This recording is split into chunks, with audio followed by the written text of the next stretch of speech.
this is the most Josh Dobbs has ever been talked about. But Arizona now without a quarterback, and Cleveland laying 8 at home against the Cardinals. You got the whole traveling east thing with the Cardinals. You got the quarterback change. You got the fact that the Cardinals are the Cardinals. I don't think we see Kyler Murray this week. There's always that outside chance.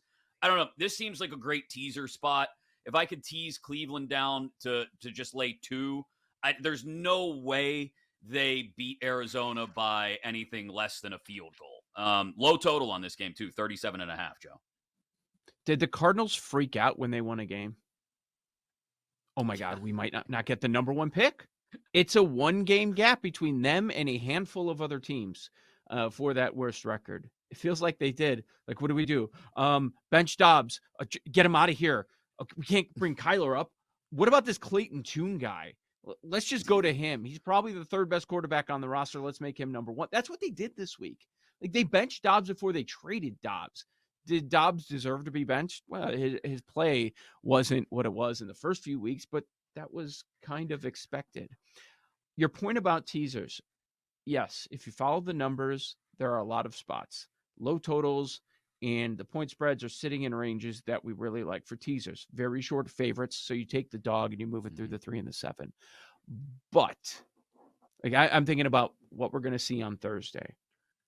Do you trust all of these backup quarterbacks to get teasers home? That's the part. One, like the numbers might make sense with a game with the total in low 40s, high 30s. Numbers wise, it makes sense. But you get one blowout the wrong way, and it could throw your entire teaser out of whack. I think that's the challenging part this week. Once we figure things out with the quarterback situations, okay, how much do you trust it? How much do you trust Levis to cover the 8.5 if you're going to start a teaser with that Thursday game? Interesting part to me is when you set preseason point spreads for every game on the season before the year starts, this was what? Philly -3. On the look ahead last week, it's Philly -3. Right now, it's Philly -3. This is always what the line was going to be. It is rock solid. And to your point, if we get a final score where the Eagles win by 3 on a Jake Elliott kick, I don't think anybody would be surprised. Like, so I understand from that perspective. These two of the 3, what we think will be strong matchups this weekend. Dallas, a team that punches down, a team that smashes the teams they're supposed to beat up. But when you raise a level of competition, they've had their issues. So is that going to happen again? Same can be said for Miami this year. When they face bad teams, average teams, kill them.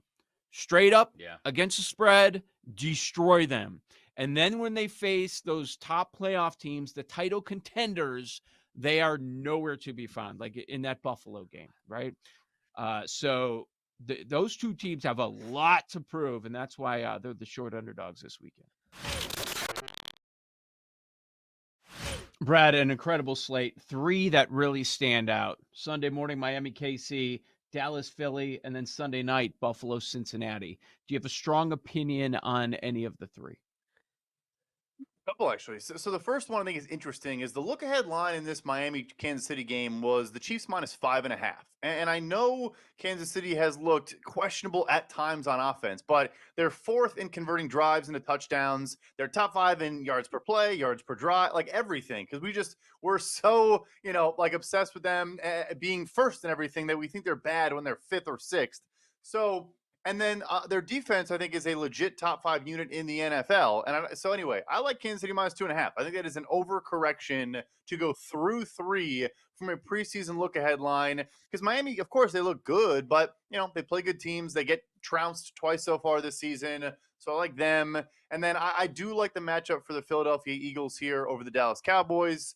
Dallas, to me, wins games when they have a trench advantage, and they have it on both sides of the ball almost every week. But the week they don't have it is when they play the Philadelphia Eagles, who have just as good of an offensive line and defensive line as they do. I like Philly here at a field goal as well. I think it'll be a good game, but I think Philadelphia like Dallas won't be able to take advantage of a great pass rush. They won't be able to sit back and give clean pockets to Dak Prescott all the time. And I think it'll lean towards the Eagles.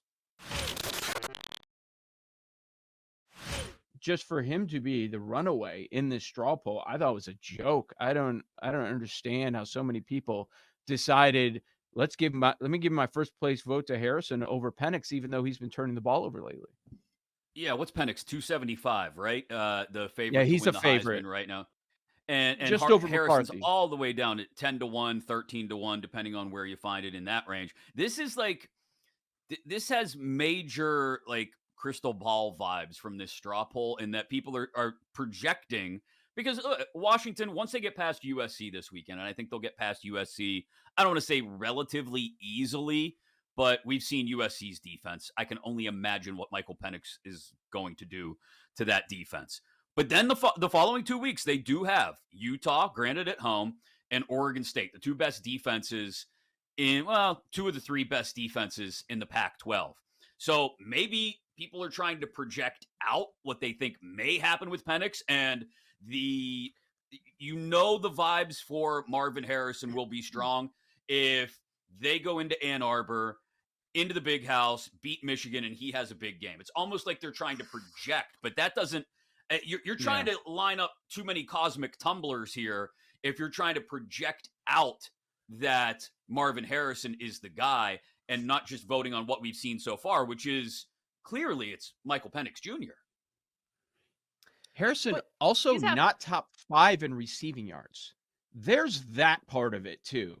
That if you're going with a non-quarterback, okay, impact player, star player, cool. I'm not fighting against the argument about going non-QB. I'm fine with going non-QB. I think everybody should be invited to this. But you're also doing it a year. Okay, you've got to have the best numbers, or you've got to be at least top 3. But the other part is this is viewed as a phenomenal quarterback draft. So this is the year we're going to go non-QB, when we're going to have all these. I don't think he's going to win it.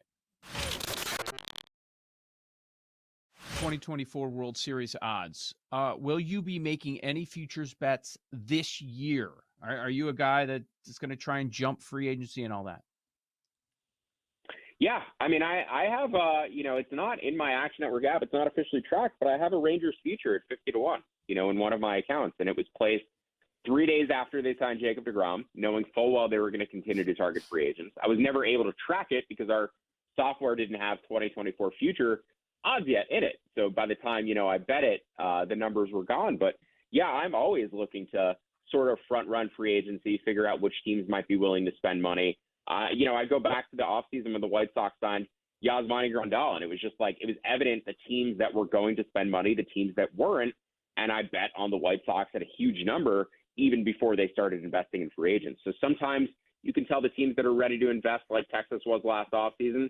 Sometimes you'll see them start to invest and the prices may adjust at some books, but may not at others. And I was able to catch sort of a rogue 50-1 out there on the Rangers at the point that they'd already spent $500 million in free agency on, deGrom and Semien and Seager the year before. So it was very apparent that Texas was serious this offseason. And if you can figure out the teams who are going to spend money, I think you can always find better numbers earlier in the preseason than you will, by the time the season starts. I mean, the Texas numbers couldn't have been higher than 25 or 30-1 by opening day. So yeah, if you're able to pay attention to free agency, pay attention to which teams you think might spend money, you can always get pretty fun numbers, 80-1, 70-1, 50-1 on some of these teams who were last place in their division in the prior year.